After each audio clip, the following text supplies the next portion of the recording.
La estrategia del senador Cepeda, orquestado con la senadora Angélica Lozano, es que colocaron el mismo día la votación de revivir la reforma laboral que se había presentado dicha solicitud desde el 18 de marzo, hace 2 meses, cuando se hundió en la Comisión Séptima, colocándola al mismo tiempo de la votación con la consulta popular. El juego era muy sencillo, votar primero revivir la reforma laboral para que una vez aprobada se deslegitimara o se debilitara políticamente la necesidad de la consulta popular. Así lo han dicho ellos, lo dijo Angélica Lozano de manera abierta, sin escrúpulos, de que ella no iba a hacer una consulta popular antes de elecciones, cuando ella misma impulsaba consultas populares en el pasado, cuando parte de esa consulta popular fue que llevó a la alcaldía a Claudia López, su compañera sentimental. Esa doble moral, ¿no?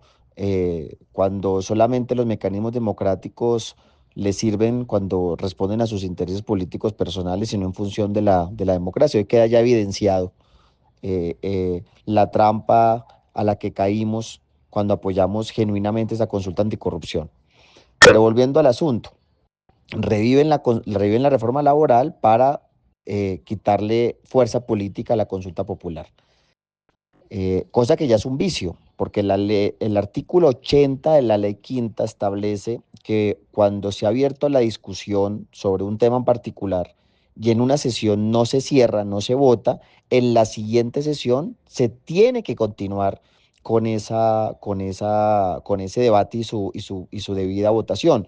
Todo el lunes, más de 10 horas, duró la discusión sobre la consulta popular. El martes, el primer punto para votar debería haber sido la consulta popular. El senador Cepeda no lo quiso hacer e introdujo revivir la reforma laboral.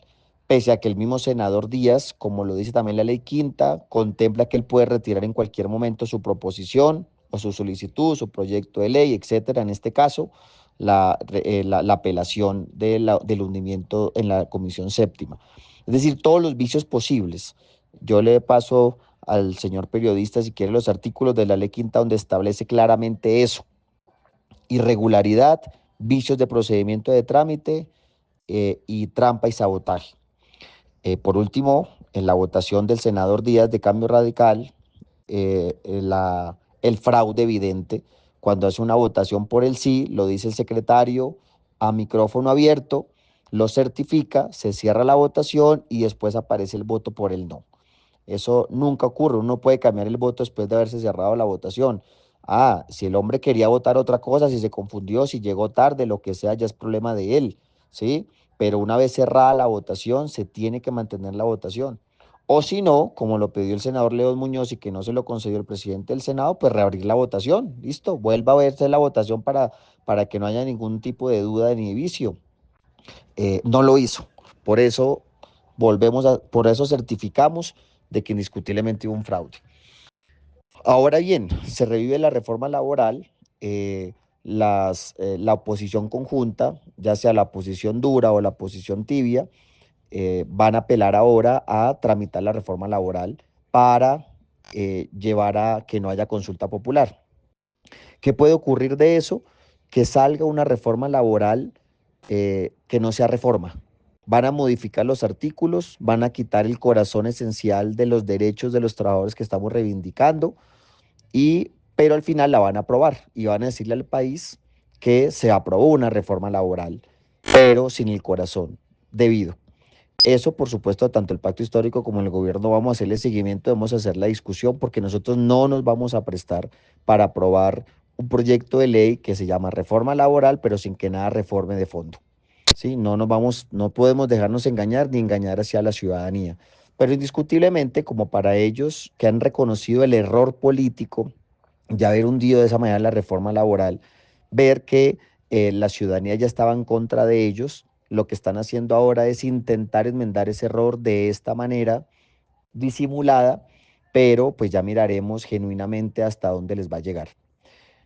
Eh, el fraude que hubo en la votación de la consulta popular, ya ese fraude tan evidente que no pueden negar porque está grabado, está evidenciado, amerita que el gobierno nacional vuelva a radicar la consulta popular. Y yo creo que el presidente Petro se viene a hacerlo. porque los que hacen ese tipo de trampas, y nosotros sabemos muy bien, lo voy a decir con esta claridad, pero el periodista pueda notarlo, ellos sabemos muy bien que ellos están acostumbrados a normalizar la trampa, ¿sí? A que el fraude sea en la cotidianidad en su actuar político. Nosotros no podemos permitir eso. Nosotros no podemos de ahora, sí, se hundió la consulta popular, ni modo, sigamos como si no hubiera pasado nada. Nosotros hemos respetado siempre las decisiones democráticas. La izquierda ha perdido durante años en votación tras votación y reconocemos cuando se pierde. Y esto no es una respuesta de un mal perdedor, sino es más bien responder ante un fraude, no al gobierno del cambio, no al pacto histórico, sino a los ciudadanos, a los trabajadores, a la democracia misma, a las instituciones. Nosotros no podemos quedarnos callados y hacer como si no hubiera pasado nada. Sabemos muy bien cuando perdemos, pero en este caso fue con fraude. A ellos solamente les gusta hablar de democracia cuando ganan y cuando pierden son capaces de hacer esto, de con jugadas y con mañas y de manera tramposa y fraudulenta hacer aprobar lo que sea necesario para justamente sabotear el cambio. Así que vamos a ver cómo se tramita la nueva consulta popular.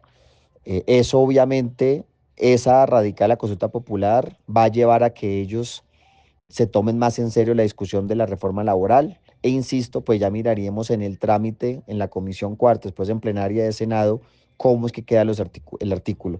Pero ellos han expresado que se oponen a todo, así que no vemos mucho futuro en ello. Nosotros seguiremos en movilización constante. Los comités promotores por el sí no se van a desarticular. Seguimos haciendo pedagogía y sobre todo una pedagogía en doble sentido. La pedagogía en sí mismo, lo que significa la reforma laboral y las reformas de este gobierno del cambio en función de los derechos, de recuperar derechos perdidos, pero, pero esto ya se une directamente con la pedagogía, lo que significa la necesidad de cambiar el Congreso el próximo año. Reconocer que puede llegar el mejor presidente, sea de donde sea, pero con un Congreso como este es imposible hacer los cambios estructurales. Hacerle esa pedagogía de quienes son congresistas que se oponen a los derechos de los trabajadores y de la gente. Y debe ser el pueblo el que los debe castigar de cara al 2026.